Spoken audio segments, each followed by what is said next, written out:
ये कहानी एक ऐसे शख्स की है जो मुंबई अंडरवर्ल्ड में कोहराम मचा दिया था।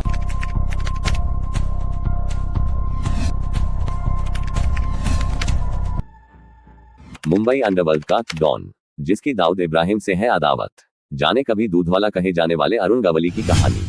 कौन है गैंगस्टर अरुण गवली, जिसने दाऊद इब्राहिम, छोटा राजन और रवि पुजारी से पंगे लेकर बनाई थी अंडरवर्ल्ड में जगह। कहा जाता है कि कभी दूध बेचकर परिवार चलाने वाला अरुण गवली धीरे धीरे जुर्म की दुनिया का बेताज बादशाह बन गया था। वह अपने चाहने वालों के बीच डैडी के नाम से जाना जाता है। अरुण गवली 17 साल बाद नागपुर सेंट्रल जेल से रिहा हो गया है। ऐसे में चलिए आपको बताते हैं अरुण गवली के क्राइम कुंडली के बारे में। अरुण गवली का जन्म 17 जुलाई 1955 को महाराष्ट्र के अहमदनगर जिले के कोपारगांव में हुआ था। अरुण गवली के पिता गुलाब राव मध्य प्रदेश के खांडवा के रहने वाले थे और फिर बाद में साल 1950 में वो महाराष्ट्र के मुंबई आ गए थे। बताया जाता है कि अरुण गवली के पिता गुलाब राव मिल इंडस्ट्री में काम करते थे। अरुण गवली ने मैट्रिक के बाद पढ़ाई छोड़ दी और कम उम्र में ही अपराध की दुनिया में कदम रख दिया था। अंडरवर्ल्ड डॉन अरुण गवली ने दाऊद इब्राहिम, छोटा राजन और रवि पुजारी जैसे गैंगस्टर्स से दुश्मनी मोल लेकर मुंबई में अपनी अलग सत्ता कायम किया था। 17 साल जेल में बिताने के बाद सुप्रीम कोर्ट ने 28 अगस्त 2025 को उसे जमानत दे दी। जमानत मिलने पर अरुण गवली अब रिहा हो चुका है। 80 और 90 के दशक में मुंबई की गलियों में एक ऐसा नाम गूंजता था जिसे सुनकर बड़े बड़े गैंगस्टर कांप उठते थे।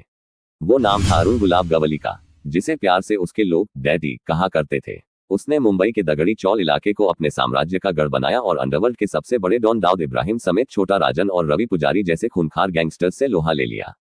आपको बता दें कि एक साधारण मराठी परिवार से निकलकर अंडरवर्ल्ड का बेताज बादशाह बनने तक अरुण गवली की कहानी किसी फिल्मी स्क्रिप्ट से कम नहीं है। 80 और 90 के दशक में गैंगस्टर एक्टिविटीज के लिए बदनाम मुंबई के भायाकुला स्लम एरिया में मौजूद दगड़ी चाल में कभी अरुण गवली का घर हुआ करता था।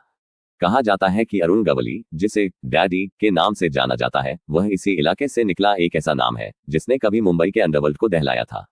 1980 के दशक में अरुण गवली ने रामा नाइक की गैंग के साथ काम शुरू किया, जहां उसकी मुलाकात दाऊद इब्राहिम और छोटा राजन से हुई।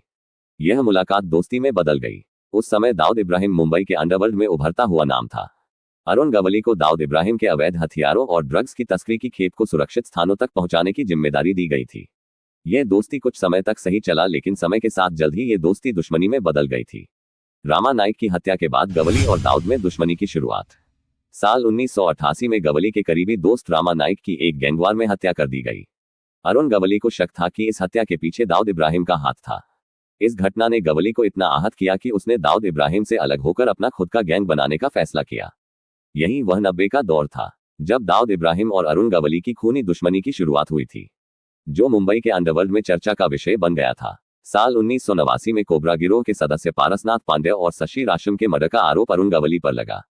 गवली के गैंग पर शिवसेना के विधायक रमेश मोरे और बाला साहेब ठाकरे के विश्वासपात्र रहे जयंत जाधव और विधायक जौदीन बुखारी का मर्डर करने का आरोप लगा था।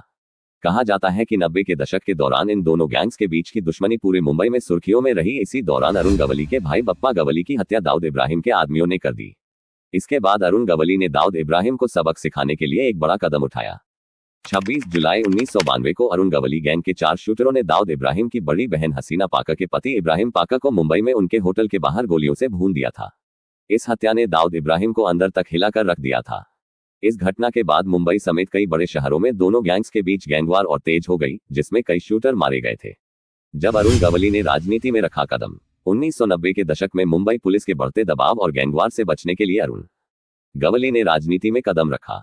शिवसेना के साथ अपनी राजनीति की शुरुआत की, लेकिन जल्दी ही शिवसेना के साथ उसकी रंजिश शुरू हो गई।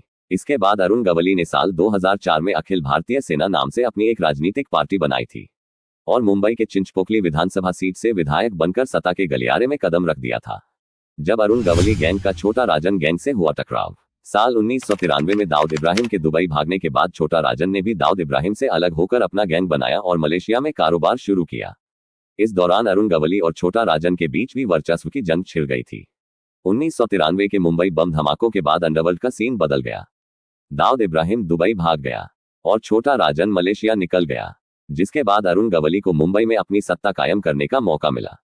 उसने सेंट्रल मुंबई की दगड़ी चौल इलाके को अपने गैंग का गढ़ बना लिया था। जब रवि पुजारी और अरुण गवली की अदावत बढ़ी, रवि पुजारी, जो बाद में अंडरवर्ल्ड का एक और बड़ा नाम बना था, रवि पुजारी ने भी अरुण गवली के खिलाफ मोर्चा खोला। रवि पुजारी ने हफ्ता वसूली और धमकियों के जरिए मुंबई में दबदबा बनाने की कोशिश की।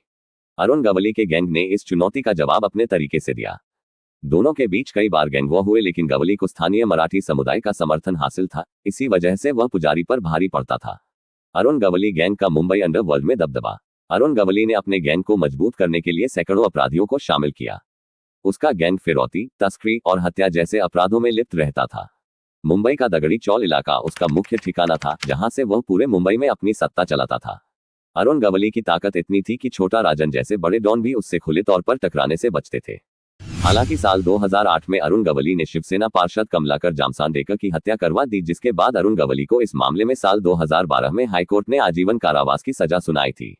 अरुण गवली नागपुर सेंट्रल जेल में पिछले 17 सालों से सजा काट रहा था। अब सुप्रीम कोर्ट ने 28 अगस्त 2025 को अरुण गवली को जमानत दे दी। 76 वर्षीय गवली की रिहाई के समय उसके परिवार के लोग, वकील और समर्थक वहां मौजूद थे। कोर्ट ने उसकी उम्र और लंबी कैद को ध्यान में रखते हुए यह फैसला लिया है। हालांकि उसकी जमानत शर्तों पर आधारित है और अगर वह नियम तोड़ता है तो उसकी जमानत रद्द हो सकती है। अंडरवर्ल्ड डॉन अरुण गवली की रिहाई ने मुंबई की स्थानीय राजनीति में हलचल मचा दी है। उसकी पार्टी अखिल भारतीय सेना को चुनावों में नई ऊर्जा मिलने की उम्मीद है। अरुण गवली को मराठी समुदाय का समर्थन अभी भी हासिल है। ऐसे ही और वीडियो देखने के लिए मेरे चैनल को सब्सक्राइब करें। धन्यवाद।